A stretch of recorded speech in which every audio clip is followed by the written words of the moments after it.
오늘은 우리 그 사도행전의 이제 개론들을 보면서 지난번에 저희가 기록 목적을 하나는 역사적인 목적이다라는 것. 그러니까 우리 사도행전을 통해서 예수님과 그분의 교회에 어떤 일들이 일어났는지, 그래서 복음이 어떻게 예루살렘에서 시작한 복음이 사마리아를 거쳐서 전 세계의 수도인 로마에까지 들어가게 됐는지, 이런 것들을 이제 보여주는, 역사적으로 밝혀주는 그런 목적이 있었다라는 얘기를 했습니다. 자, 오늘은 그 다음에는 변증적인 목적에 대해서 보시죠. 변증적인 목적. 자, 이 변증이라는 말은 영어로는 apology 또는 apologetics 이렇게 얘기합니다. 이게 변호한다 이런 의미예요. 그러니까 기독교를 변호하는 것, 이게 이제 변증이라고 그러거든요. 그러니까 기독교가 참 진리다, 기독교의 그 진리야말로 참된 진리다라는 것을 이렇게 증명하고 변호하고, 이게 이제 변증이에요. 지금 뭐 여러분들이 아는 가장 유명한 변증가는 C.S. 루이스라는 사람, 아마 이름 많이 들어보셨을 텐데, 그분은 뭐 심지어 목사님도 아니에요. 안수받은 분이 아니고 그냥 평신도입니다. 옥스퍼드 대학, 캠브리지 대학 교수였고 영문학 학자였고 책 쓰는 저자였죠. 근데 그분이 이제 회심해가지고, 그분이 원래는 무신론자였는데 회심해가지고 기독교인이 되고 나서 이 기독교의 진리가 참 진리다라는 것을 정말로 주옥같이 변증을 한 거죠. 그래서 진정한 기독교라든지 뭐 이런 여러 가지 다양한 저술 활동을 통해 가지고, 그래서 아마 복음주의권에서 가장 유명한 변증가입니다. 그리고 최근에 이제 뭐 여러분이 아시는 팀 켈러 같은 분들도 변증가의 반열에 들어갈 수 있는, 기독교 복음을 변증하는 그런 일을 하는 분들이 있어요. 오스기네스라든지 뭐 이런 분들. 그런데 이제 이거는 사실은 뭐 초대교회 때부터 진행된 일이에요. 그래서 성경 저자 자신도 변증적인 목적을 갖고 성경을 썼다라는 거죠. 특히 누가가 이 사도행전을 보면서 이런 누가복음과 함께 기독교가 참 진리고 기독교는 사회에 해로운 종교가 아니다라는 것을 드러내기 위해서 변증적인 목적으로 이 책을 썼다라는 거예요. 그래서 먼저 우리가 보는 것은 누가가 기독교에 대한 사람들의 인식에 신경을 많이 썼다는 거죠. 사람들의 인식. 그러니까 우리가 갖고 있는 것들, 우리의 실체, 이런 것들을 사람들이 너무 모르는 거죠. 모르니까 누가는 그런 것들, 그러니까 사람들이 어떻게 알고 있고 어떻게 평가하느냐가 상당히 중요한 거였거든요. 그러니까 그것에 대해서 이제 신경을 쓴 거죠. 지금도 마찬가지, 우리가 뭐 오해하는 사람들도 많고, 물론 이제 교회가 잘못해가지고 교회에 대해서 부정적인 인식을 갖고 있는 사람들도 분명히 있죠. 여러분 중에도 아마 뭐 교회에 대해서 부정적인 경험을 한 분들이 있을 수 있을 거예요. 그런데 이제 일반적으로 어떤 사람들이 성경에 대해서나 또는 교회에 대해서나 기독교 진리에 대해서나 부정적인 인식을 갖고 있는 사람들이 있을 수 있습니다. 근데 그게 오해로 인한 것, 제대로 알지 못해서 나온 것일 수 있다는 거죠. 그런 것들을 이제 좀 오해를 불식시키고 그러기를 원했던 거죠. 왜냐하면 이게 누가의 이 시대는, 초대교회 시대들은 유대교 사람들, 그러니까 유대교를 믿는 반대자들이, 여러분 사도행전을 읽어보시면 계속해서 그 유대교 반대자들이 계속 고소를 하거든요, 권력자들에게. 그러면서 이 기독교가 소요를 일으키고 황제를 제대로 섬기지 않고 뭐 또 다른 왕을 섬긴다라고, 그러니까 반역 세력들이다, 뭐 계속 이런 식의 어떤 그 정치적인 고소를 하죠. 그러니까 누가는 기독교가 그런 게 아니다, 이게 무슨 사회 혼란을 야기하거나 정치적인 위협을 조장하거나 또는 안티 로마 그런 세력이 아니다라는 것을 증명하기 위해서, 보여주기 위해서 애를 썼단 말이에요. 그리고 그래서 이제 우리가 그 성경 말씀을 하나 보죠. 사도행전 25장 7절에서 8절 한번 보시죠. 바울이 나타나자 예루살렘에서 내려온 유대 사람들이 그를 에워싸고 여러 가지 무거운 제목을 걸어서 고발하였으나 증거를 대지 못하였다. 왜냐하면 죄가 없으니까. 그래서 바울이 뭐라고 얘기하냐면 나는 유대 사람의 율법이나 성전이나 황제에 대해서 아무 죄도 지은 일이 없습니다 하고 말하여 자신을 변호하였다. 그래서 누가는 이런 기사들을 여기에 포함시킴으로써 기독교의 사도, 대표적인 사도가 바울이잖아요. 그러니까 그가 이렇게 말하죠. 나는 유대 사람의 율법이나 또는 유대교의 센터의 성전이나 또는 로마 황제에 대해서 아무런 죄를 범한 적이 없다 이렇게 얘기했어요. 그러면서 자기를 변호했고 상대방에서 고발한 사람들은 제대로 증거를 대지를 못한 거죠. 그러니까 이런 것들을 기록함으로써 무엇이 참 진리인가를 알게 만들기를 원했다는 거죠. 두 번째는 같은 맥락에서 기독교는 불법적인 종교로 대우받아서는 안 되고 핍박을 받아서도 안 된다는 사실을 변증하기 위해서 특히 그가 이제 신경을 써서 기록한 게 뭐냐면 지도층 인사들의 기독교에 대한 태도나 판결을 기록했습니다. 지도층 인사들의 기독교에 대한 태도나 판결을 기록했다는 거예요. 그러니까 특히 로마 제국의 뭐 어떤 총독이라든지 이런 사람들, 제가 여기 여러분들 교환에도 이렇게 써놨는데, 첫째, 빌라도가 3번이나 예수의 무죄를 선언한 것을 누가복음에서 딱 쓰고 있어요. 그러니까 로마의 총독이 봤을 때도 예수는 십자가에 죽을 죄인이 아니다라는 것, 그걸 3번이나 선언했다는 거죠. 그 다음에 사도행전 18장에 보면 아가야 주의 총독이었던, 그러니까 지금 그리스 남부입니다. 그 아가야 주의 총독이었던 갈리오도 유대인들이 바울에 대해서 종교적인 고소를 할 때 동조하지 않았다는 거예요. 나는 여기에 아무런 참여할 의사가 없다. 여러분의 일에 대한 건 여러분이 해결해라 이러면서 거기서 뺐어요. 이거는 굉장히 중요한 거예요. 사실은 그래서 어떻게 보면 이 판결 때문에 기독교인들이 복음을 전하는 일에 있어서 더 이상 로마 제국과 이게 트러블이 생기지 않는 그런 일이 된 거죠. 이 판결로 인해서. 적어도 이 지역에서는. 그리고 세 번째로 키프루스의 총독인 구브로 섬이라고 우리가 얘기하죠. 키프루스 총독 서기오라는 사람도 기독교에 대해서 회의적이었지만 원래는 회의적인 사람이었어요. 그런데 결국은 기독교인이 됩니다. 바울이 거기 처음에 1차 선교여행 때 가가지고 바나바와 같이 들어가죠. 그래가지고 결국 거기서 그 귀신 들린 아이 하나가 막 이렇게 막 쫓아내고, 이런 귀신을 쫓아내고 이런 과정을 통해서 이 서기오라는 총독도 결국은 기독교인이 됐다. 네 번째, 에베소에서 로마 관리 중에 몇 명은 바울의 친구이거나 그에게 호감을 가진 사람들이었습니다. 그래서 막 폭동이 일어났을 때 바울을 빼내려고 애를 썼고 결국 바울이 그 연극장으로 들어가지 않도록 그렇게 도와줬죠.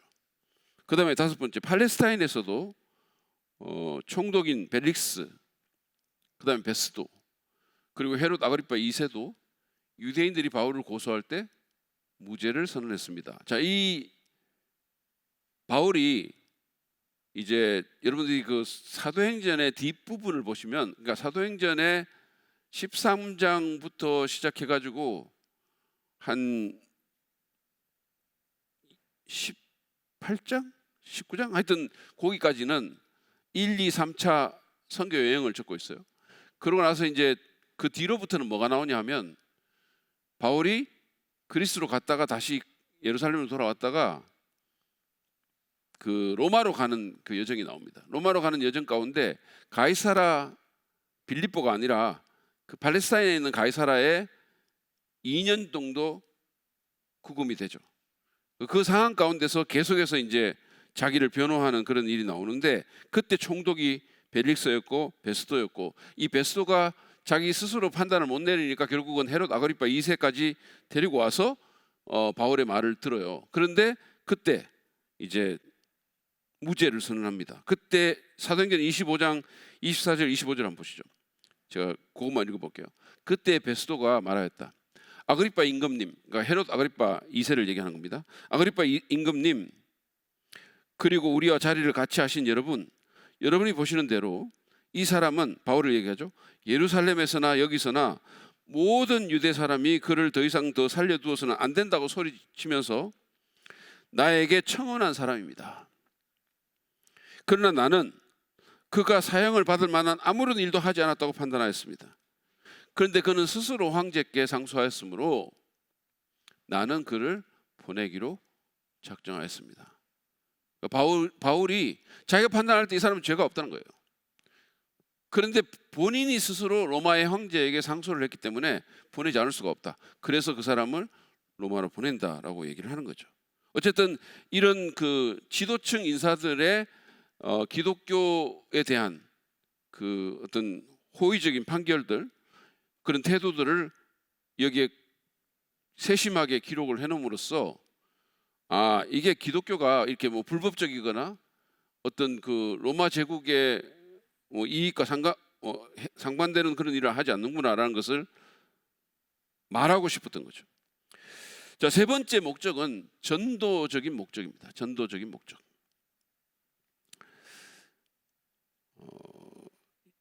첫 번째는 여러 편의 복음 전도 설교를 정리해서 기록을 했습니다. 그러니까 사도행전 읽어보면 이제 사도들이 복음 전한 그 전도 설교가 여러 편이 나옵니다. 여러분 그 읽으면서 사도들은 이렇게 설교를 짧게 했구나. 그러니까 3천 명이 구원받지, 이렇게 생각하시면 안 돼요.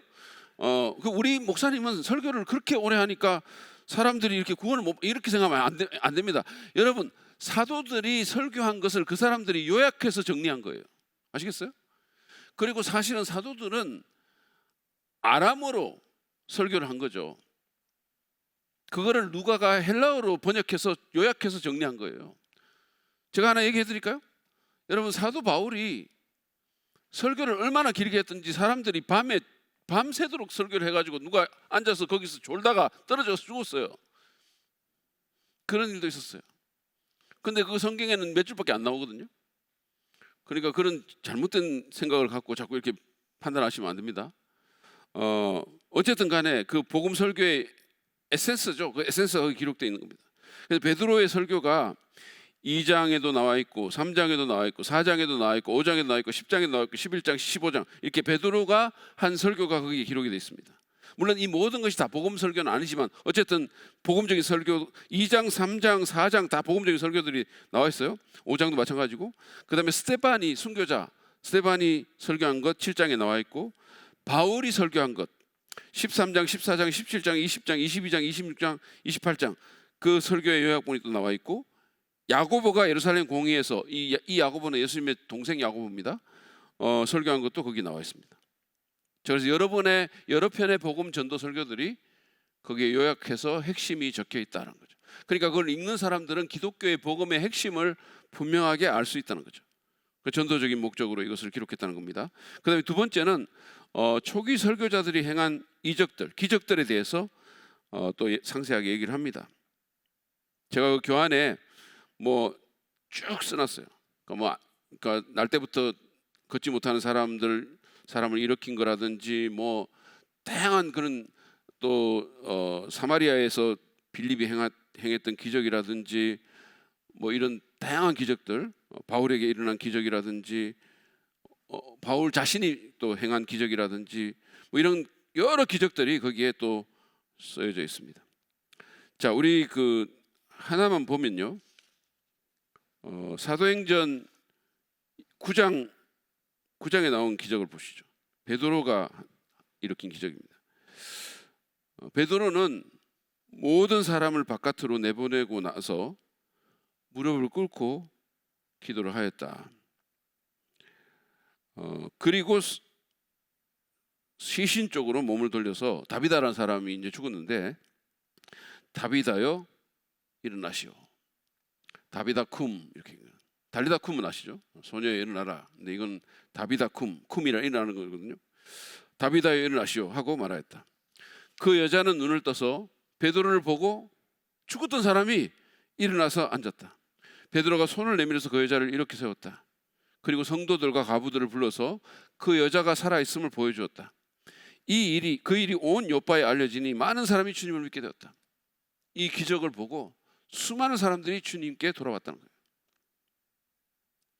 그 다음에 사도행전 19장은 또 바울이 한 기적입니다. 하나님께서 바울의 손을 빌어서 비상한 기적들을 행하셨다. 심지어 사람들이 바울이 몸에 지니고 있는 손수건이나 두르고 있는 앞치마를 그에게서 가져다가 앓는 사람들 위에 얹기만 해도 병이 물러가고 악한 귀신이 쫓겨나갔다. 놀라운 기적들이 일어났습니다. 그래서 하나님께서 이런 일들을 일으키면서, 그러니까 여러분이 아셔야 될 것은 뭐냐면 이때는 신약 성경이 완성되기 전이죠. 신약 성경 전경이 완성되기 전입니다. 그리고 이 사람들, 베드로나 바울이나 이런 사도들이 정말로 하나님이 보내신 사람이 맞는지 아닌지를 사람들이 증명할 길이 없는 상황이었어요.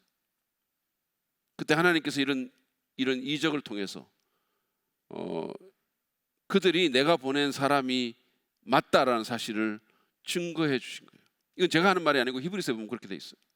하나님께서 여러 기적들과 이적들을 통해서 그 사도들의 이 authenticity, 그들이 참으로 하나님께로부터 보냄받은 사람들이다라는 것을 증거해 주는 역할을 한 거죠. 그래서 오늘날 이렇게 우리가 이거는 기독교 선교 역사를 보면요, 참 희한한 일들이 일어나는데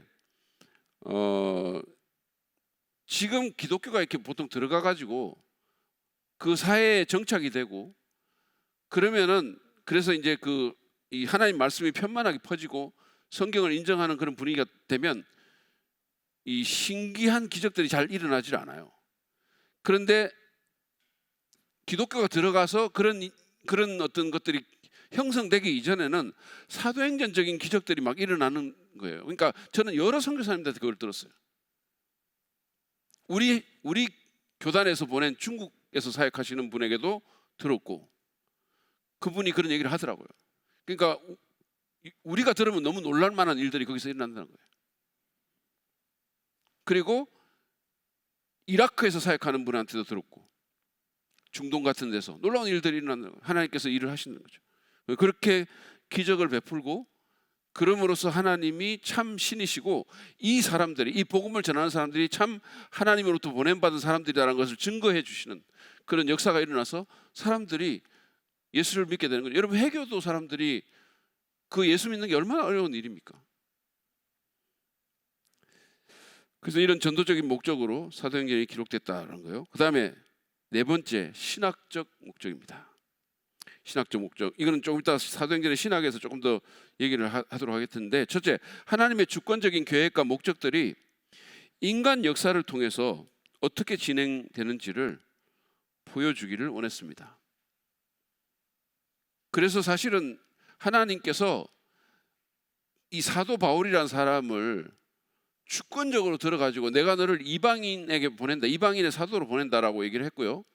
그 다음에 하나님께서 구약 성경 말씀을 통해 가지고 이 교회라는 다시 말해 이방인들이 주께 돌아오는 것에 대해서 말씀하셨고, 그러니까 이런 주권적인 계획과 목적들이 어떻게 실제적으로 진행되는지를 보여주는 겁니다. 그것을 통해서 놀라운 일들이, 그 당시에 사람들이 상상할 수 없는 일들이 일어나는 거죠. 실제로. 그러니까 이방인들이 예수를 믿게 된다는 것은, 그러니까 이방인과 유대인이 한 공동체에 속해 가지고 하나님을 같이 섬긴다는 것은 있을 수 없는 일이었어요. 누구도 생각할 수 없는 일이었습니다. 이방인도 그렇게 생각 못했고 유대인도 그렇게 생각 못한 거죠. 그러니까 지금 우리가 인종차별 얘기를 하잖아요. 인종차별 얘기를 하는데, 사실은 저는 미국에서 12년을 살았기 때문에 미국에 있는 인종차별에 대해서 좀 압니다. 지금 많이 나아졌다고 하죠. 그렇지만 여전히 그런 게 있어요. 인종차별이 없지 않습니다, 미국에. 이제 캘리포니아나 이런 서부 쪽은 좀 덜하고, 그 다음에 동북부 쪽, 뉴욕주나 이런 쪽, 메인이나 이런 데는 조금 더 덜한 부분이 있습니다. 그런데 남부 쪽에는 인종차별이 여전히 남아 있어요. 그러니까 제가 참 이렇게 부끄럽게 생각하는 것 중에 하나가 뭐냐면, 소위 말해서 이 바이블 벨트라는 데가 있습니다. 바이블 벨트. 벨트는 이 동그란 거잖아요. 이 바이블 벨트, 그러니까 우리로 얘기하면 성경 벨트, 뭐 성경 지역, 이 소위 복음적 교회가 많은 지역, 기독교인이 많은 지역, 이 바이블 벨트라고 하는데 그게 어디냐면 텍사스, 뭐 루이지아나, 캐롤라이나 뭐 이런 쪽입니다. 이쪽에 이제 그 바이블 벨트라고 하는데 남부 쪽이에요. 조지아, 이런 쪽인데 이런 쪽일수록 인종차별이 심한 거예요. 바이블 벨트라고 하는 곳일수록 인종차별이 심한 거죠. 부끄러운 일이죠. 네, 부끄러운 일입니다. 제가 이렇게 보면 이제 그 우리가 기독교인으로서 저는 사실은 뭐 이렇게 정파적인 목회자들이나 이런 사람들 중에 지나치게 정파적인 사람들이 있더라고요. 그래서 저는 그런 것에 대해서 좀 이렇게 마음이 아파요. 사실은 마음이 아프고 그게 아주 잘못되고 있다고 생각을 합니다. 근데 이제 보통 이런 기독교인이 어떤 정치적인 선택을 할 때 사실은 이게 저는 이렇게 보거든요. 최선이냐 뭐 이렇게 절대로 우리는 최선을 뽑을 수가 없어요. 정치적인 선택을 할 때는 덜 악한 거를 뽑을 수밖에 없는 이런 상황이에요. 덜 악한 거를 뽑을 수밖에 없는 그런 상황인데 왜냐하면 타락했으니까요. 타락했고 어느 정당도 뭐 성경에 나타난 가치관을 완벽하게 반영한다. 그렇게 반영하는 정책을 쓴다라고 볼 수가 없기 때문에 결국은 상대적인 거죠. 상대적인 건데 미국의 경우로 예를 들면요. 지금 미국에서 사실은 그 복음주의자들이 또는 보수적인 기독교인들이 대부분 그 트럼프를 밀어가지고 그래서 결국은 트럼프가 됐죠. 수많은 범죄 혐의에도 불구하고 트럼프가 미국의 대통령이 됐죠. 그런데 그 트럼프를 미는 이유가 있어요. 왜 트럼프를 그럼 미냐? 그 수많은 범죄 혐의나 뭐 개인적인 비리 이런 거에도 불구하고 왜 그러면 미국의 성경 믿는 많은 복음주의자들이 우리가 존경하는 이를테면 무슨 존 맥아더 같은 목사님조차도 공개적으로 트럼프를 밀고 트럼프를 대통령으로 세우느냐? 왜 그러냐 하면요. 민주당 쪽에서 그 반대쪽에 있는 당에서 이 낙태에 대해서 너무 가볍게 생각하고 아이들 태아에 있는 아이들의 생명을 엄마가 마음대로 결정해서 끊어도 된다라고 하는 그런 정책들을 자꾸만 얘기를 하니까 그게 하나가 있어요. 그게 하나가 있고 또 하나는 뭐냐 하면 이 젠더 문제입니다. 이게 너무 가격하고 급진적인 거예요. 동성애를 용인하고 동성 결혼을 허용하고 이거는 말할 것도 없고 이게 젠더가 하나님께서 남성과 여성을 만드셨는데 이게 섹스잖아요. 섹슈얼리티잖아요. 성별이잖아요. 그럼 남성과 여성을 만드셨는데 그 성별과 다르게 젠더를 만들어 가지고 수많은 젠더가 있어요. 자기가 생각하는 그러니까 이거는 무슨 뭐 내가 그냥 아침에 남자였다가 저녁에 여자 뭐 이런 수많은 제가 듣기로는 20몇 개, 30몇 개 젠더가 있어요. 그래가지고 이런 젠더에 대한 이 불안감, 젠더 혁명에 대한 그래서 이게 뭐 어떻게 보면 지금 캘리포니아주 같은 데는 전부 지금 화장실 뜯어 고치고 막 공용으로 만들고 막 이래요. 그리고 여자 화장실에 생물학적 남자가 들어갈 수 있는 자기 여자라고 생각하면 뭐 이런 일들이 벌어지고 있는 거죠. 이게 말이 안 되는 일들이 벌어지고 있는 거예요. 거기다가 지금 여러분들이 그걸 알지 모를지 모르겠지만 PC주의라고 있습니다. 정치적인 올바름이라고 해가지고 이게 사실은 어떤 면에서 보면 소수자들의 인권을 지켜주기 위해서 처음에 시작한 동기는 뭐 좋았을지 모르겠는데 이 PC주의가 너무 말하자면 사회를 갈라놓고 너무 피곤하게 한 거죠. 그러니까 예를 들어서 여자가 그러니까 예전에 미국 문화는 여성이 이렇게 백화점이나 우리 교회 같이 무거운 문을 열고 들어오는 그런 교회 같은 그런 어떤 데는 남자가 문을 열어줬어요. 그 여성이 이제 들어가는 거예요. 근데 이제 이런 거 못하는 거예요. 이런 거 하면 성차별이 되는 거예요. 이런 사회가 되는 거예요. 그러니까 이건 제가 말한 하나의 예에 불과한 겁니다. 만약에 어떤 대학에서 교수가 흑인에게 블랙 아메리칸이라는 말을 쓰면 그 사람은 학교에서 잘릴 수 있어요. 아프리칸 아메리칸 이렇게 말해야 돼요. 그 다음에 뭐 아메리칸 인디언이라는 말을 쓰잖아요. 그럼 학교에서 잘립니다. 그럼 어떻게 해야 되냐? 네이티브 아메리칸 이렇게 말을 써야 돼요. 그러니까 이런 게 너무 피곤한 거죠, 말하자면. 그런데 또 만약에 어떤 사람이 교수가 백인한테 화이트 아메리칸이라고 하면 안 잘려요. 괜찮아요. 백인한테는 화이트 아메리칸이라고 말하면 괜찮은데 흑인한테 블랙 아메리칸이라고 말하면 잘리는 거예요. 학교에서 기독교 학교인데도 불구하고 학교에서 이슬람에 대해서 무슨 잘못된 말을 하잖아요. 그러면 그 교수 잘립니다. 기독교에 대해서 잘못된 말을 하잖아요. 괜찮아요. 소수자에 대해서는 뭔가 말을 하면 안 되고 다수자에 대해서는 아무리 말해도 괜찮아요. 기독교 재단 학교인데, 기독교에서 설립한 학교인데 이런 일들이 벌어지고 있는 거예요. 여러분, 제가 우리 아들이 이제 미국의 사립학교를 졸업을 했어요. 우리 애는 뭐 미국에서 태어났고 그랬으니까 어쨌든 미국에서 이제 대학을 졸업했거든요.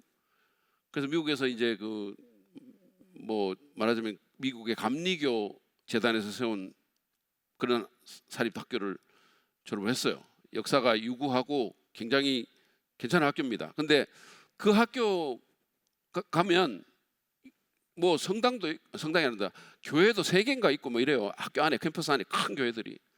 그런데도 그 학교가 소위 말해서 그 교목이라고 하죠. 종교 학교니까 종교대단에 교목이 있어요. 근데 교목을 기독교만 하면 안 되는 거예요. 그래가지고 그 기독교에 세운 학교인데도 불구하고, 그래서 교목이 누가 있냐? 이슬람 사람도 있고 천주교 사람도 있고 개신교 사람도 있고 불교도 있는지 모르겠어요. 그래가지고는 학생들이 졸업을 하는 거예요. 그러니까 우리 아들이 졸업을 할 때 제가 졸업식 갔는데 축도가 있더라고. 이게 예식에 축도가 있는 거예요. 베네딕션 이렇게 축도가 있는 거예요. 그래서 제가 속으로 어떻게 생각했냐면, 역시 기독교 학교는, 미국의 기독교 학교는 참 다르구나. 이게 축도가 있구나. 이렇게 좋게 생각했어요. 그래가지고 이제 이제 이렇게 하는구나 이렇게 했는데, 축도하는 시간에 누가 나오냐면 이슬람 여자가 나와요. 그것도 여자 무슨 교목이에요. 그 나와가지고 그분이 축도를 하는데 뭐 이런 거 있죠. 그런 축도를 하더라고. 그래서 내가 이거 진짜 이 미국이 이렇게 됐구나 이런 생각을 한 거죠. 제가 지금 무슨 말을 하려고 하냐면, 그런 여러 가지, 그런 몇 가지 이슈가 있어요. 그러니까 제가 말한 동성애 이슈가 있고 젠더 이슈가 있고 PC 이슈가 젠더하고 연관이 되는데, 그런 거 이제 낙태 이슈가 있죠. 그러니까 이런 이슈들이 너무나 이렇게 미국 사회를 근간을 흩뜨리고 힘들게 만들기 때문에 복음주의자들이 트럼프를 지지를 하는 거죠. 그런데 여러분, 뭐 제가 이런 말을 함부로 하면 어쩔지 모르겠지만, 그렇게 그 복음주의자들이 옹립하는 그 트럼프는 사실은 인종차별주의자로 생각해요. 인종차별이 있습니다. 분명히 있어요.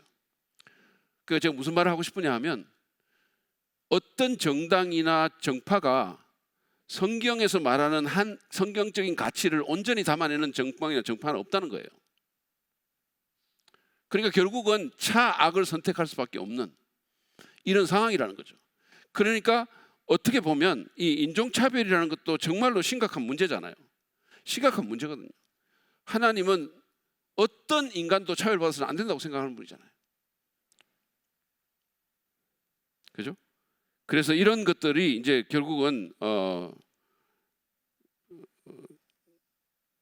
우리가 정치적인 선택을 할 때 고려해야 될 문제라는 사실입니다. 그래서 저는 너무 한쪽으로 쏠려가지고 마치 어떤 정당에 가입한 사람처럼 이렇게 하는 것은 정말로 아니다라는 생각을 하는 거예요.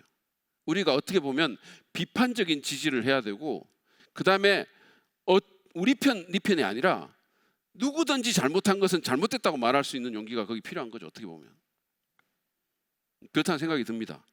자, 하나님의 주권적인 계획과 목적들이 어쨌든 인간 역사를 통해서 이렇게 진행되는 것을 사도행전이 보여주고 있습니다.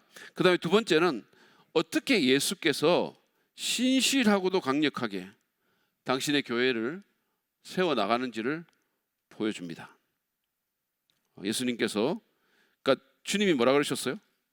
자, 우리 마가복음 16장 18절 한번 보시죠. 우리 같이 한번 읽어볼까요? 시작.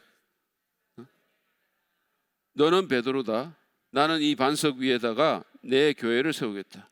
죽음의 문들이 그것을 이기지 못할 것이다. 아멘. 자, 예수님께서 지금 베드로에게 말을 하는 거죠. 너는 베드로다. 나는 이 반석 위에다가, 이 반석이 베드로의 신앙 고백이라는 말씀을 제가 해드렸어요.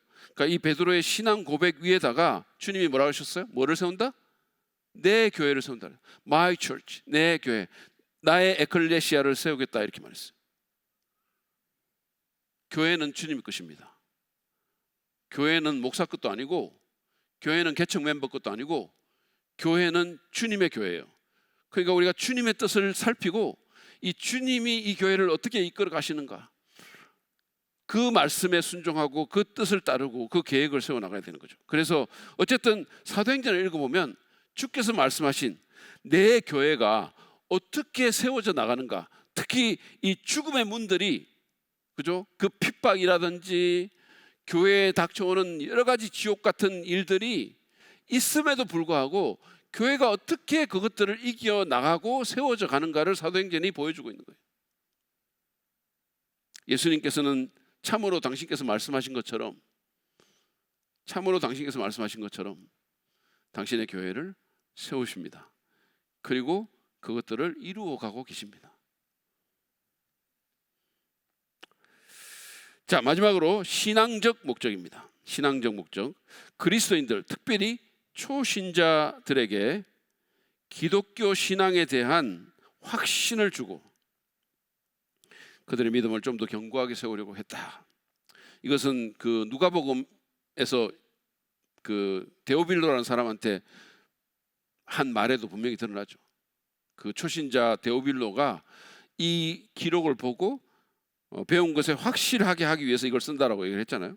그러니까 여러분들과 제가 성경을 읽음으로써 성경의 역사적인 사실과 그 다음에 어떤 여러 가지 변증적인 것들, 그 다음에 성경의 어떤 탄탄한 신학들을 보면서 기독교 신앙에 확신하는 게 필요하다는 거예요. 긴가민가 하는 게 아니고 확신하는 것. 그러니까 확신이 없기 때문에 자꾸만 흔들리는 거예요. 확신이 없기 때문에 신천지 같은 이단에 사람들이 끌려가는 거예요. 그래서 우리가 확신을 가질 필요가 있다. 믿음을 견고하게 세울 필요가 있다는 거예요. 그러니까 대부분의 한국 교회들이, 저는 이렇게 봅니다. 이 우리나라 교회의 굉장히 좋은 점, 장점이 뭐냐 하면 뜨거움이에요. 우리가 마음이 뜨겁고 그 다음에 열심히 기도하고, 우리는 좀 더 배워야 된다고 생각해요. 이 기도를 더 배워야 된다고 생각합니다. 그리고 주님께 참 열렬하게 찬양하는 거 좋아요. 좋은데 그에 반해서 이 하나님의 말씀을 깊이 있게 공부하는 것에는 너무 약한 거예요. 너무 약해요. 그래서 어떻게 되냐면 이게 확신이 없는 거죠. 흔들리기가 너무 쉬운 거예요. 그러니까 감정은 수시로 흔들리는데, 여기서 막 뜨겁게 찬양할 땐 좋은데 나가가지고 누가 성경 펼치고 뭔가 이단이 와가지고 자기들이 준비한 어떤 것들로 자꾸 공격하면 대답을 못하는 거야. 그래서 교회 다니는 사람들이 자꾸 이단으로 가는 거예요. 그래서 우리 믿음이 좀 견고해질 필요가 있어요. 단단한 음식을 좀 이렇게 우리가 먹을 필요가 있는 거예요. 그러니까 지금 이런 신학적, 우리 신약에 대해서, 신약 성경에 대해서 개론을 공부하는 것도, 아니 이걸 이런 거 왜 공부를 해야 돼? 이렇게 생각하면 안 된다는 거죠, 여러분들이. 이거를 공부를 하셔야 돼요. 공부를 해가지고 이 책이 어떤 목적으로 쓰여졌고 누가 썼고 어떻게 이 책의 핵심 내용이 뭔지를 알아서 방어를 할 수가 있어야 된다니까요. 이 계시록 같은 경우도 너무 몰라가지고 신천지 같은 데 전부 계시록 같은 거 들고 와가지고 사람들 막 현혹하잖아요.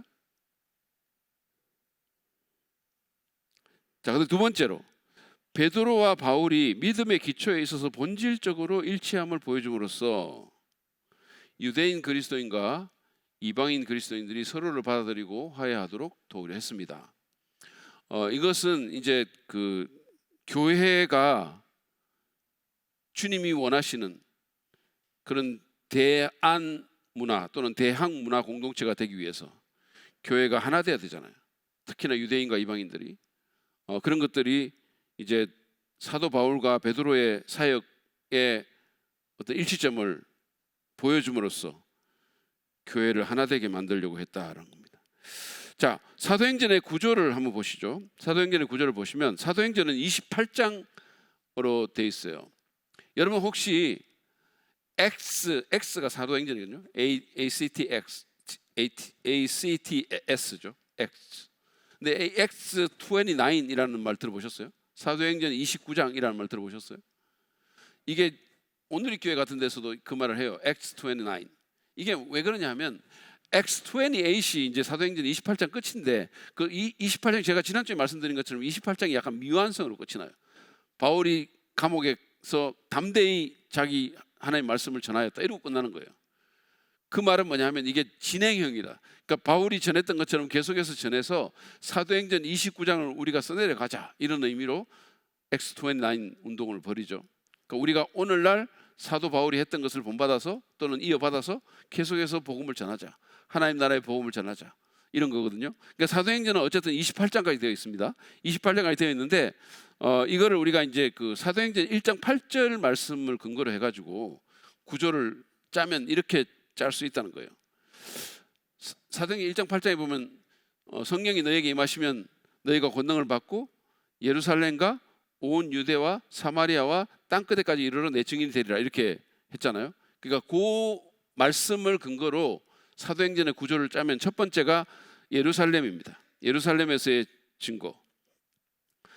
1장 1절부터 6장 7절까지 그러니까 예루살렘 교회가 어떻게 설립되고 그 다음에 어떻게 예루살렘 교회가 확장되어 나갔는지 이거를 보여줘. 허다한 제사장의 무리까지 더해지고 막 그런 일들이 놀라운 일들이 일어나는 그 예루살렘 교회 얘기가 6장 7절부터 나옵니다. 자, 그 다음에 스데반의 순교를 기점으로 해서 유대와 사마리아에 이제 복음이 나갑니다. 그래서 6장 8절부터 9장 31절까지 먼저 스데반이 순교당하죠. 기독교 최초의 순교자가 스데반입니다. 스데반은 그 예루살렘 교회의 7 집사 중에 한 사람이에요. 아시죠? 7 집사 중에 한 사람입니다. 이 스데반 여러분 예루살렘 교회에 이게 사도행전 6장 1절부터 이제 거기 쭉 보면 예루살렘 교회가 성장을 하죠. 엄청나게 급성장을 합니다. 그래가지고 막 계속 사람들이 들어오는 거예요. 그러면 이제 성장통이라는 게 있죠. 성장통이 생깁니다. 저는 교회가 이렇게 급성장하는 교회들이 있거든요. 지금도 이렇게 보면 우리 지지난주인가 하여튼 유명수 전사님이 그런 교회 중에 하나를 갔다 왔어요. 급성장하는 교회를 갔다 왔습니다. 근데 이제 그런 교회들을 이렇게 보면 그 교회들은 어떻게 그 급성장의 문제를 해결을 하지 이런 생각이 들어요. 어떻게 그 많은 사람들을 받아가지고 훈련을 하고 목장에 넣고 그런 일을 어떻게 하지 이런 생각이 드는 거죠. 왜냐하면 우리 교회는 그냥 꾸준하게 좀 성장하잖아요. 이렇게 막 급성장하지는 않지만 꾸준하게 이렇게 사람들이 들어오잖아요. 그럼 제가 꾸준하게 성장을 해도 이게 쉽지 않다는 생각을 하거든요. 이 사람들을 이렇게 받고 그러니까 지금 우리 교회에서 예배 드리는 분 중에 제가 모르는 분도 많아요. 그분이 새로 오신 분인지 아닌지 잘 모르겠는 분들도 꽤 있거든요. 근데 아니 그런 교회는 어떻게 하지? 이런 생각이 드는 거죠. 어쨌든 그 예루살렘 교회가 그렇게 급성장을 막 하는데 지금 문제가 생겨가지고 그래서 그 7 집사를 선출을 하죠. 그래서 사도들은 말씀 전하고 기도하는 일에만 전무하고 이제 이 사람들이 어떤 그 소셜 워크를 하는 거죠. 교회의 어떤 행정적인 일들도 하고 이런 일들 하죠. 사람들에게 이제 그 음식 배분하는 이런 문제도 하고 이런 일을 하죠. 그 중에 한 사람이 스데반입니다. 근데 이 스데반이 처음에는 집사였거든요. 빌립도 마찬가지 7집사 중에 한 사람이었었어요. 그런데 여러분 보면 나중에는 이 사람들이 집사의 역할보다는 전도자의 역할을 합니다. 전도자의 역할을 해요. 그래서 이제 스데반이 전도자의 역할을 하다가 순교를 당합니다. 그리고 빌립이 사마리아에 내려가서 또 7집사 중에 한 사람인데 이 사람도 집사로서 일한 게 아니고 전도자로서 예루살렘 교회에서 아예 나온 것 같아요. 나와가지고 파송 나와가지고 전도자로서 사마리아에서 사역을 합니다. 그리고 이제 9장에 가면 그 유명한 사울이 회심하는 장면이 나오죠. 이게 이제 두 번째 섹션입니다. 자, 세 번째는 땅 끝에서의 증거인데요. 자, 이때부터 이제 이방인 교회들이 세워지죠. 이방인 교회들이 세워져 가지고 시리아 안디옥, 제가 지난해 말씀드린 것처럼 스데반의 일로 일어난 핍박 때문에 예루살렘 교회가 흩어질 수밖에 없게 되고 그 흩어진 사람들이 나중에 이방인들에게 복음을 전하는 거예요. 놀랍게도. 그래서 결국은 시리아 안디옥까지 교회가 확장이 됩니다. 이게 시리아 안디옥이라고 말하는 것은 또 다른 안디옥이 있기 때문이에요. 비시디아 안디옥이라는 게 또 있거든요. 비시디아 안디옥이라는 것은 바울이 1차 선교여행을 가가지고 거기서 교회를 세운 곳이 비시디아 안디옥. 여기는 소아시아 지역에 있는, 지금 터키 지역에 있는 것이고 이거는 시리아 지역에 있는 것이기 때문에 다른 안디옥이에요. 그러니까 이 시리아 안디옥이 선교 센터가 된 1세기 선교 센터가 돼가지고 사도 바울을 바나바와 함께 파송한 교회가 안디옥 교회입니다. 최초의 어떻게 보면 이방인 교회다 이렇게 말할 수 있죠. 자, 어쨌든 이 시리아 안디옥까지 교회가 확장이 됐습니다. 그리고 이제 선교 여행을 통해 가지고 소아시아 지역, 지금 터키 지역까지 교회가 확장이 되죠. 확장이 되고 그러고는 결국은 이제 유럽으로 교회가 넘어갑니다. 에게 지역에까지 교회가 확장이 되면서 빌립보 교회, 데살로니가 교회 뭐 이런 교회들이 막 세워집니다. 세워지고 그 다음에 이제 로마까지 결국은 교회가 확장이 돼서 여러분들이 사도행전 28장을 읽어보면 거기서 이제 로마에 있는 유대인들이 복음을 듣죠. 복음을 듣게 되고 이제 그 사람들이 또 교회의 일원이 되겠죠. 어쨌든 이런 일들이 일어나는데 이것이 사도행전의 구조다라는 거예요. 구조다. 자, 그러면 사도행전의 특징을 보시면 먼저는 지형학적인 구성이 있습니다. 지형학적인 구성이 되어 있는데 여러분 그 지도를 한번 보여주시죠. 지도를 보여주시면 자 지도 공부를 한번 해보죠. 여러분 잘 보이시나요?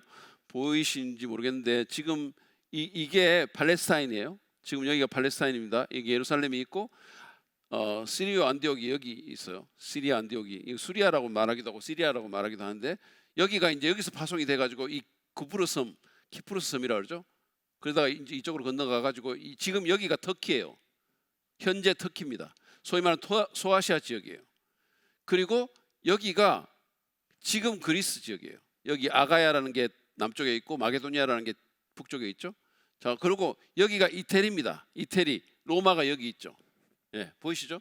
그러니까 지금 여기가 구레네라는 아프리카 지역이에요. 알렉산드리아 아프리카, 북아프리카 지역이죠.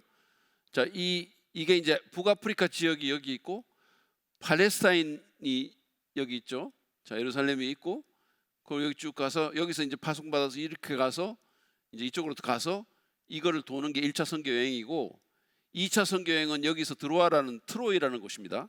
목마 있는 트로이 목마 있는 여기서 이제 빌립보로 건너가죠. 마게도니아로 건너가 가지고 2차 선교 여행 이 교회들을 세우는 게 2차 선교 여행이에요. 그리고 3차 선교 여행은 이 에베소 지역을 중심으로 왔다 갔다 하면서 이제 일어나는데 어쨌든 이 지역을 여러분들이 머릿속에 딱 넣으시기 바랍니다. 이 지도를. 그래서 여기가 아시아라는 게 소아시아, 여기 갑바도기아 뭐 이런 행정구역, 로마의 행정구역, 본도 이렇게 이렇게 돼 있는데 어쨌든 이렇게 돼 있다는 사실. 여기가 1차 선교여행, 여기가 2차 선교여행입니다. 그리고 3차는 이쪽 에베소를 중심으로 가다가 나중에 이제 바울이 다시 예루살렘으로 와가지고 구속돼가지고 이렇게 해가지고 결국은 로마까지 가죠. 배 타고 로마까지 갑니다. 이런 거를 보시면 될 것 같아요. 자, 어쨌든 기독교가 보세요. 지도 다시 보여주세요.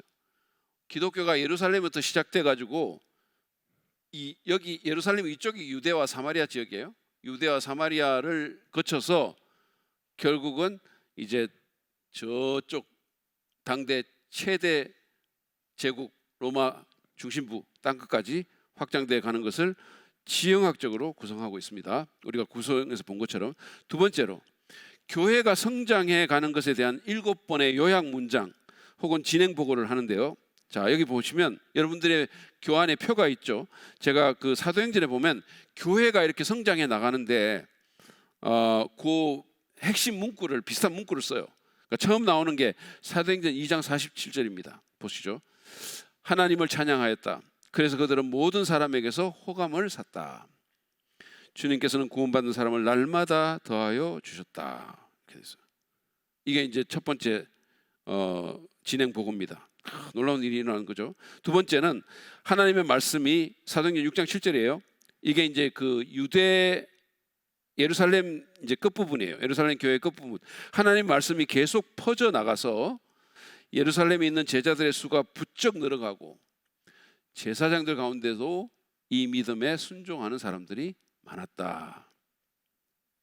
놀라운 일이 일어난 거죠. 자, 유대교의 핵심 사람들인 제사장에까지도 복음이 들어갑니다.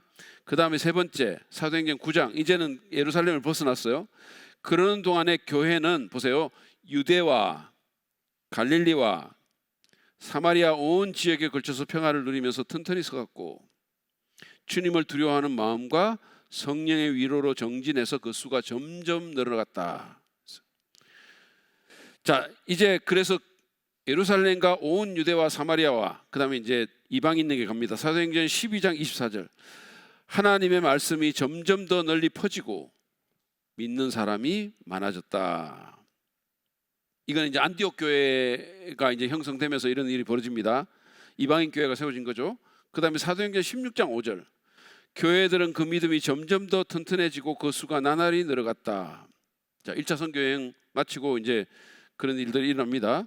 그 다음에 사도행전 19장. 이렇게 하여 주님의 말씀이 능력 있게 퍼져나가고 점점 힘을 떨쳤다. 2차 선교여행 이제 마무리한 후에 이런 일이 일어납니다. 그 다음에 마지막으로 사도행전 28장 31절에 보세요.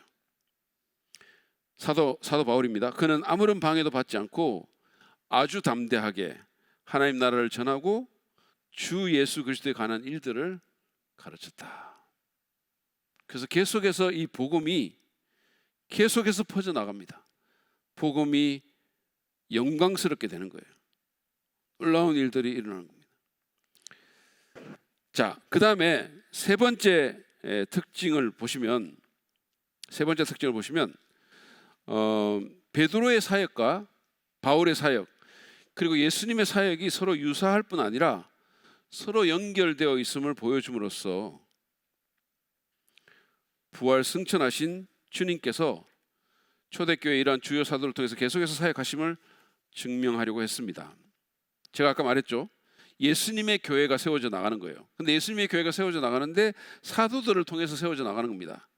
그런데 이 사도들이 베드로의 사역이 있고 바울의 사역이 있는데 크게 분리해서 그런데 이 사역이 결국은 예수님의 사역과 연결되는 사역이라는 거예요.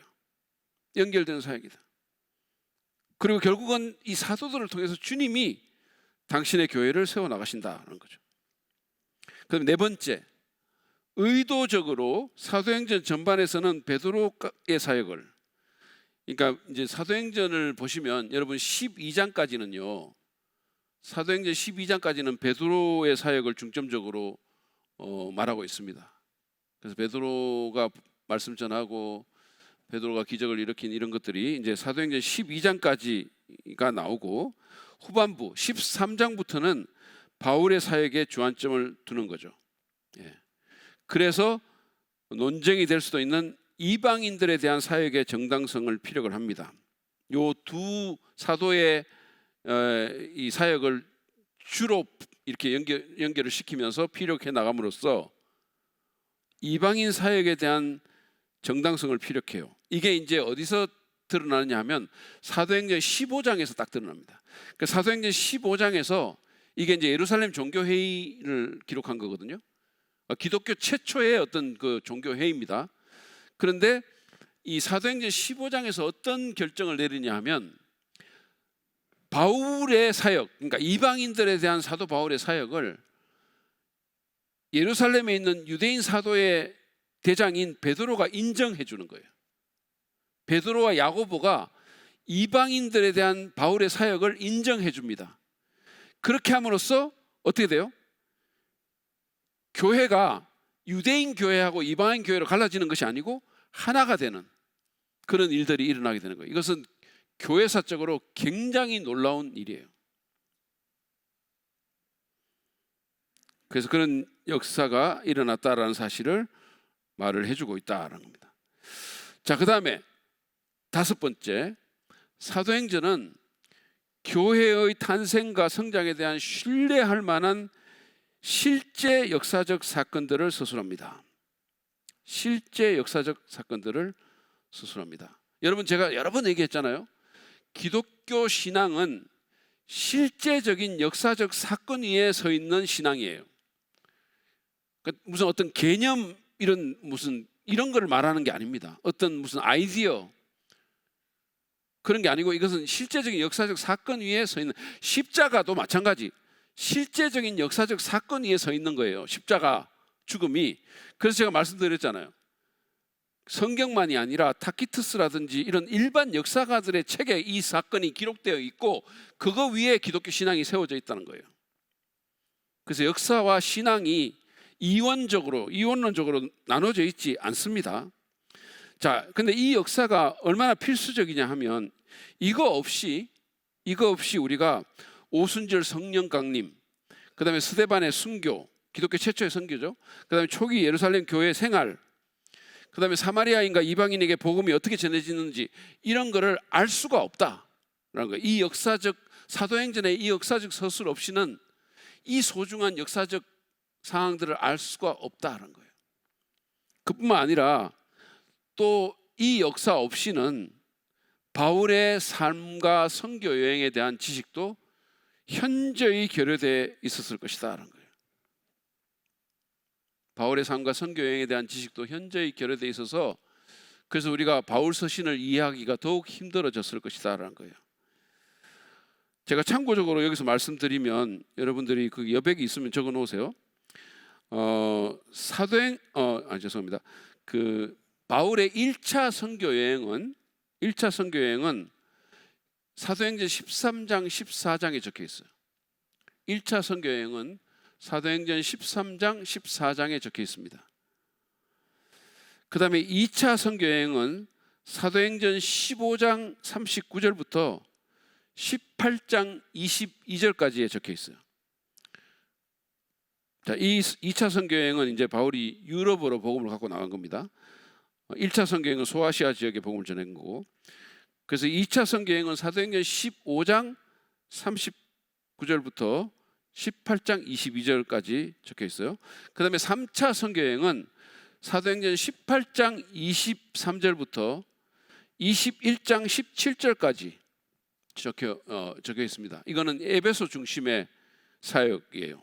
바울이 에베소에 집중적으로 머물면서 사역하고 또 여러 곳을 방문하는, 이때 유명한 일이 어떤 일이 일어나냐 하면 그 유두고라는 사람이 설교 들으면 졸다가 땅에 떨어져서 죽은 그것도 여기 있고, 그 다음에 바울이 밀레도에서 뭐 사람 보내가지고 에베소 장로들하고 막 끌어안고 울고 하는 이런 일들이 여기서 다 일어납니다. 그러니까 이게 이제 3차 전도 여행이죠. 이거는 시기적으로는 1차 전도 여행은 47년 주후 47년 48년에 일어났고, 2차 전도 여행은 주후 50년에서 52년에 일어났고, 3차 전도 여행은 주후 53년에서 56년에 일어납니다. 참고적으로 여러분들이 제가 한번 정리해서 여러분에게 보여드릴게요. 어쨌든 지금은 그 정도로 얘기를 하고 넘어가도록 하겠습니다.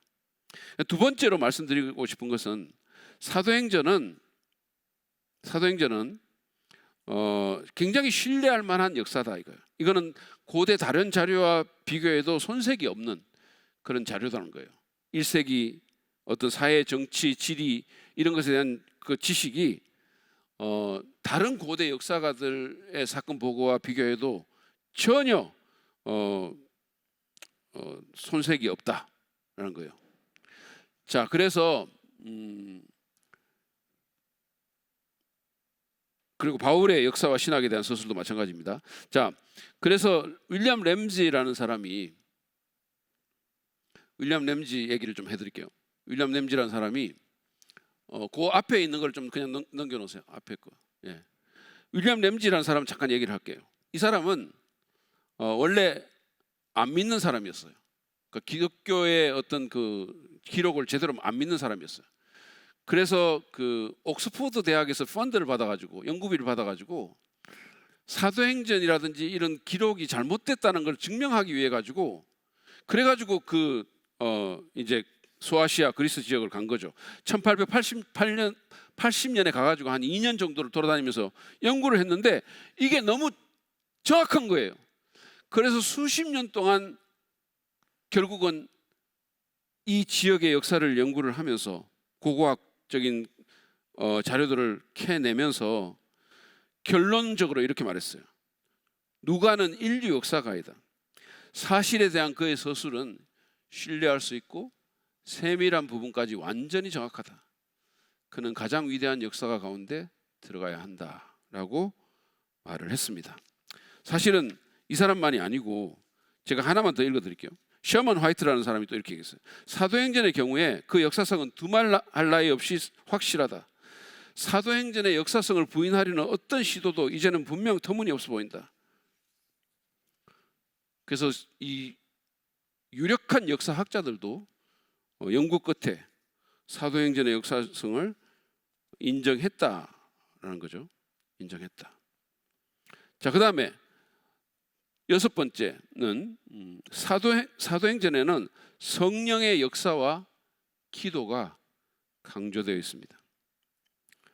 이 사도행전을 보면 성령의 역사와 기도가 종종 서로 연관돼서 나타나는 거예요. 그래서 여러분 보시면 중요한 시점마다 늘 기도를 해요. 늘 교회가 기도합니다. 사실은 교회가 처음 시작할 때부터 기도하기 시작해가지고 위기를 만나도 기도하고 무슨 사도가 체포돼도 기도하고 계속 기도를 해요. 그리고 그 기도에 대한 응답으로 성령이 강하게 역사하셨죠. 그래서 우리가 사도행전을 뭐라고 얘기하냐면 성령행전이다 이렇게 말하기도 하고 또 사도행전을 기도행전이다 이렇게 말하기도 해요. 기도행전이다. 자, 윌리엄 맥도날드가 이렇게 말합니다. 사도행전은 성공적인 기도에 대한 연구소이다 이렇게 얘기했어요. 자, 구절 두 구절 정도 보죠. 두 구절 보겠습니다. 그들은 사도들의 가르침에 몰두하며 서로 사귀는 일과 빵을 떼는 일과 기도에 힘썼다. 모든 사람에게 두려운 마음이 생겼다. 사도를 통하여 놀라운 일과 표징이 많이 일어났던 것이다. 여기 보면 처음 교회가 출발할 때부터 그들이 뭐에 힘썼냐면 기도에 힘썼다 이렇게 돼 있어요. 기도에 헌신했다는 겁니다. 그랬더니 어떤 일이 일어납니까? 모든 사람에게 경외감이 생기고 사도들을 통해서 놀라운 일들이 일어났다는 거예요. 자, 그 다음에 사도행전 4장 34절과 31절을 한번 보시겠습니다. 24절. 자, 동료들은 24절이겠죠. 동료들은 이 말을 듣고서 다 같이 하나님께 부르짖어 아뢰었다. 그들이 기도를 마치니 그들이 모여 있는 곳이 흔들리고 그들이 모두 성령으로 충만해서 하나님의 말씀을 담대히 말하게 되었다. 교회가 위기를 만났을 때 이 사람들이 했던 일이 회의가 아니었어요. 기도한 거예요. 간절히 기도했어요. 기도했을 때 놀라운 역사들이 일어나게 되었다는 거예요. 저는 우리 교회가 정말로 기도하는 교회가 되길 바랍니다. 우리가 좋은 교회 좋은 점이 있는데 우리가 더 많이 배우고 우리 각자가 더 헌신해야 될 영역 중에 하나가 기도하는 일이에요. 우리는 더 기도해야 합니다. 하나님 앞에 기도해야 되고 앞으로도 우리가 어떤 일이 있든지 간에 기도해야 됩니다. 자, 마지막으로 이제 오늘 마지막입니다. 사도행전은 하나님의 백성이 누구인가에 대한 질문에 답을 합니다. 하나님의 백성이 누구인가에 대한 질문에 답을 합니다. 여러분, 이건 굉장히 중요한 건데요. 이제 구약 시대의 하나님 백성은 누굽니까? 이스라엘 자손들이죠. 이스라엘 자손들. 그러면 신약 시대의 하나님 백성은 누굽니까? 네? 한국. 신약 시대의 하나님 백성은 누구죠? 교회죠, 교회. 교회가 신약 시대 하나님의 백성입니다. 근데 이 교회는 이스라엘하고 어떤 차이점이 있죠?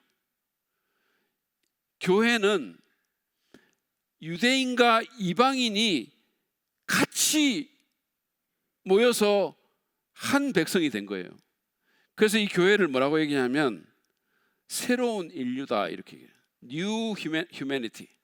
교회는 그리스도 안에서 새로운 인류다. 로마서 6장 같은 데 보면 새 사람 이렇게 얘기하거든요. 새 사람. 우리가 교회가 새 사람이란 새로운 인류, 제3의 인류 이렇게 말하기도 해요. 교회는 새로운 유대인도 아니고 이방인도 아니고 제3의 인류다. 우리는 새로운 인류다. 그래서 이 새로운 인류를 지칭하는 새 이름이 뭐냐 하면 그리스도인이라는 겁니다.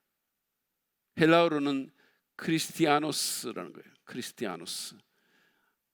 이 말은 뭐냐면 그리스도에 속한 이런 뜻입니다. 그리스도에 속한 자들, 그리스도를 따르는 자들. 보통 종들에게 무슨 가문에 속한 종을 아노스라는 말을 붙여가지고 썼거든요. 그리스도의 종들.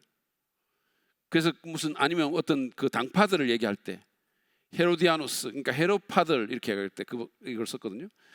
그러니까 그리스도에게 속한 사람들 또는 그리스도를 따르는 사람들, 심지어는 그리스도의 종 이런 의미입니다. 자, 사도행전 11장 25절 26절 우리 같이 한번 읽겠습니다. 시작. 바나바는 사울을 찾으려고 다소로 가서 그를 만나 안디옥으로 데려왔다. 두 사람은 1년 동안 줄곧 거기에 머물면서 교회에서 모임을 가지고 많은 사람을 가르쳤다. 제자들은 안디옥에서 처음으로 그리스도인이라고 불렸다. 이 그리스도인이라는 호칭이 여기서 처음으로 나왔다는 거예요. 그러니까 1년 동안 바나바와 바울이 사람들, 이방인들을 구원하고 계속 가르치니까 그 사람들을 바라보던 사람들이 이 사람들은 그리스도를 따르는 사람들이네, 이 사람들은 그리스도의 종이네, 이 사람들은 그리스도에게 속한 사람이네 라고 하면서 그 이름을 붙여줬다는 거예요. 적용입니다. 만약에 사람들이 우리를 보면 우리에게 그런 이름을 붙여줄 수 있을까요?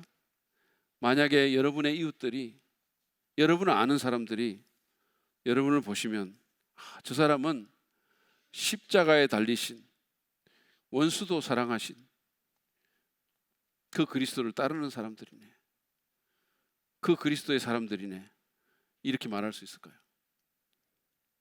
그것이 우리의 과제입니다. 여러분, 우리의 이름은 그리스도인입니다. 우리는 이 이름이 헛되지 않도록, 이 이름이 더럽혀지지 않도록 우리의 삶에서 날마다 그리스도를 따르는 삶을 살아야 될 것입니다. 이 이름이 부끄럽지 않는 교회가 되어야 될 것입니다. 그 사람들이 우리를 보고 십자가에 달리면서까지 자기를 핍박하고 자기를 죽이는 사람들을 향해서 저들을 용서해 달라고 기도했던 그 주님, 그리고 사람들을 구원했던 모든 사람의 종이 되었던 그 주님을 따르는 사람들이다라고 평가하는 아름다운 일이 우리들 가운데서 있기를 간절히 바랍니다.